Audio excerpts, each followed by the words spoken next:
आहा, राम जी राम सेतु के किनारे खड़े हैं रामेश्वरम में। जामवंत जी को बुला करके कहा, दक्षिण में एक रामायण है कम्बन रामायण, क्या अद्भुत वर्णन है कम्बन रामायण में। राजा कंब ने लिखा, सम्राट चक्रवर्ती राजा कंब का लेख है, बड़ा प्यारा लेख है। राम जी खड़े हैं समुद्र के किनारे। राम जी ने अपने मंत्री जामवंत से कहा कि हमारा मन है लंका में प्रवेश करने के पहले भगवान शंकर की प्राण प्रतिष्ठा की जाए, और प्राण प्रतिष्ठा करके भगवान शंकर को विराजमान करके विजय प्राप्ति का आशीर्वाद लेकर के लंका में जाया जाए। और हमें भरोसा है हे जामवंत, अगर ऐसा होगा तो हम लंका से विजय प्राप्त करके ही आएंगे। तो जामवंत जी ने कहा, देरी किस बात की भगवान, कर दो प्राण प्रतिष्ठा। पर राम जी बोले, एक दिक्कत है। बोले कौन सी दिक्कत? बोले हम हैं जंगल में, सबसे बड़ी दिक्कत यह है कि यहां ब्राह्मण कौन होगा, पूजा कौन करवाएगा।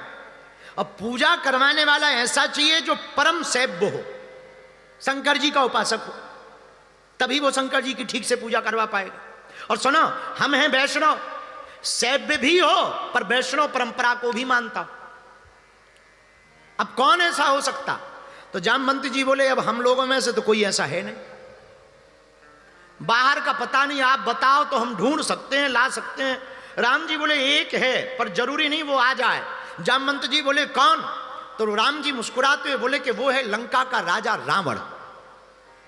और जामवंत, बुरा ना मानो तो तुम एक काम करो, एक बार जाओ प्रस्ताव लेकर, आचार्यत्व का प्रस्ताव स्वीकार करे, ब्राह्मणत्व का प्रस्ताव स्वीकार करे, रावण को ऐसा बोलो, क्योंकि वो कर्मकांडी है और व्यक्ति अपने कर्तव्य के पलायन से कभी भी विमुख नहीं हो सकता। हमें रावण पे इतना भरोसा है।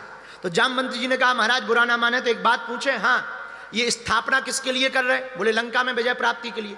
और रावण रहता कहाँ है? बोले लंका में। बोले लंका किसकी? बोले रावण की। तो बोले क्या वो मूर्ख है क्या कि अपने ही हराने के लिए वो आशीर्वाद देने आएगा?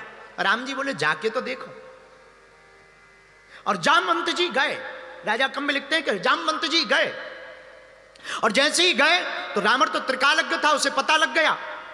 तुरंत मंत्रियों को कह दिया, सुनो वो जो जामवंत जी आ रहे हैं वो हमारे रिश्ते में पितामह लगते हैं, साथ सम्मान सहित हमारे पास ला।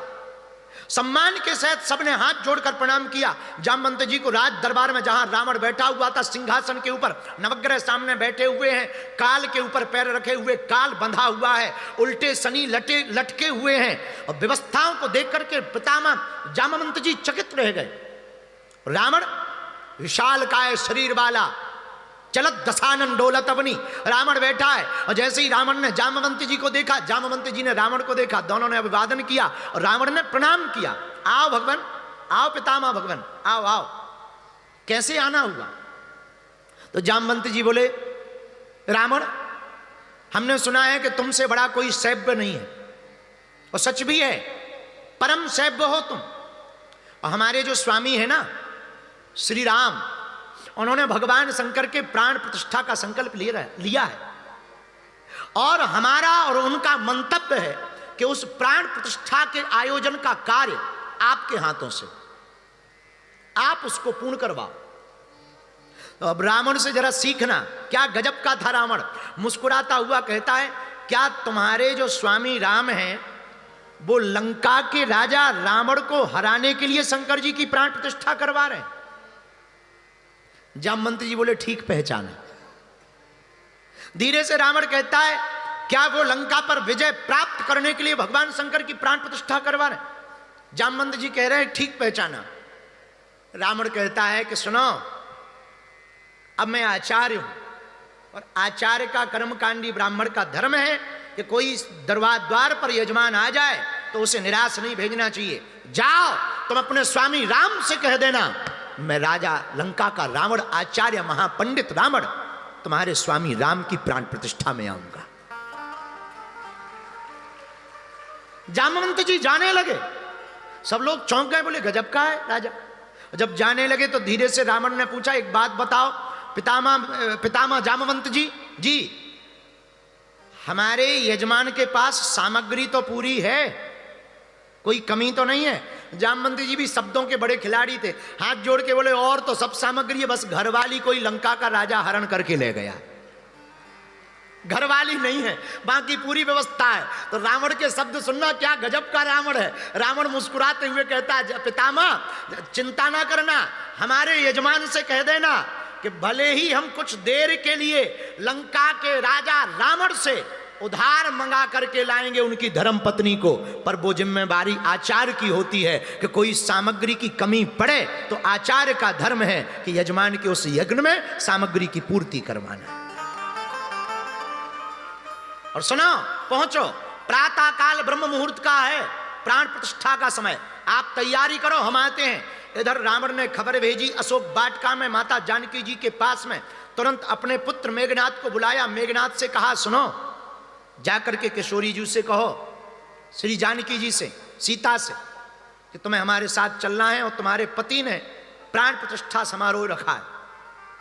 और कथा कहती है कम्मन रामायण की कि रावण अपने विमान पर जानकी जी को लेकर के गया और समुद्र के किनारे उतरा तो भगवान राम ने रावण को आते ही देखकर दंडवत प्रणाम किया, क्योंकि आचार्य को प्रणाम किया। और जैसे ही प्रणाम किया तो शब्द सुनना रावण के, विजयी भवा, विजयी हो, यशस्वी हो, कहो यजमान राम तैयारी पूरी है। राम जी, रघुनाथ जी कहते हां तैयारी पूरी है, पर धीरे से बोले बस जोड़ा नहीं है। तो रावण भी इशारे में कहता है, हम उधार उठा करके ले आए लंका के राजा रावण से, क्योंकि अभी आचार्य पंडित महापंडित रावण है, लंका के राजा रावण से उधार ले आए, जाओ साथ सम्मान सहित लेकर आओ। श्री किशोरी जी उतरी, भगवान ने प्राण प्रतिष्ठा की, भगवान शंकर प्रकट भय प्राण प्रतिष्ठा के मध्य में। रावण ने नाम रखा, नामकरण करने के बाद जैसे ही जाने लगे तो राम जी ने हाथ जोड़े, हे आचार्य, हम वनवासी, दक्षिणा देने योग्य हमारे पास कुछ नहीं, फिर भी जो आचार्य की आज्ञा होगी आपका यजमान यथोचित स्थिति अनुसार दक्षिणा देने की सामर्थ्यता करेगा और सेवा करेगा, आप आज्ञा करें। आचार्य पंडित रावण भी मुस्कुराता हुआ कहता है, राम हमें पता है अभी तुम्हारे पास कुछ नहीं है, राम तुम वर्तमान में हमारे यजमान हो, पर हमें पता है कि तुम कौन हो। एक काम करना, जब मेरी मृत्यु हो तो मुझे दक्षिणा में यही चाहिए, तुम मेरे सामने खड़े रहना, मुझे बस यही चाहिए कि जब मेरी मृत्यु हो तुम सामने खड़े रहना। भगवान श्री राम की आंखों में भी आंसू आ गए। ऐसा रावण, इतना महापंडित रावण, मेरे पागलो, हम रावण के पक्षधर नहीं है कि तुम कल से रावण की पूजा करने लगो। ये भी गलती मत करना कि हमारी कथा सुन के तुम कहो कि जब रावण इतना महान था तो कल से ही तुम स्टैचू शुरू कर दो। नहीं नहीं, जलाया ही जाना चाहिए। पर हम एक बात के बिल्कुल भी पक्ष में नहीं है कि तुम रावण को हर साल जलाते हो। दशहरा आता है, लोग कहते हैं अंदर के बुराई रूपी रावण को मारो। हमारा सोचना थोड़ा उल्टा है। मेरे पागलो, आज रामनवमी है, हम तुमसे कहते हैं रावण को मारने में अपनी ऊर्जा क्यों लगानी है, राम को जगाने में अपनी ऊर्जा लगानी चाहिए। रावण को मारने में ऊर्जा लगाओगे तो समय बर्बाद करोगे, राम को प्रकट करने में अगर अपनी ऊर्जा लगाओगे तो समय का सदुपयोग होगा। और मेरे पागलों, उजाला होता है, अंधेरा भाग जाता है, ये सिद्धांत है। राम अंदर जगेंगे, रावण अपने आप भाग जाएगा, अपने आप मर जाएगा, कोई प्रयत्न करने की आवश्यकता नहीं। सीधा सा सिद्धांत है, अंदर के राम को जगाओ। इसलिए आज रामनवमी है। इस रामनवमी पर भगवान के प्रकट उत्सव पर पूरे विश्व को राम जन्मोत्सव की बधाई हो।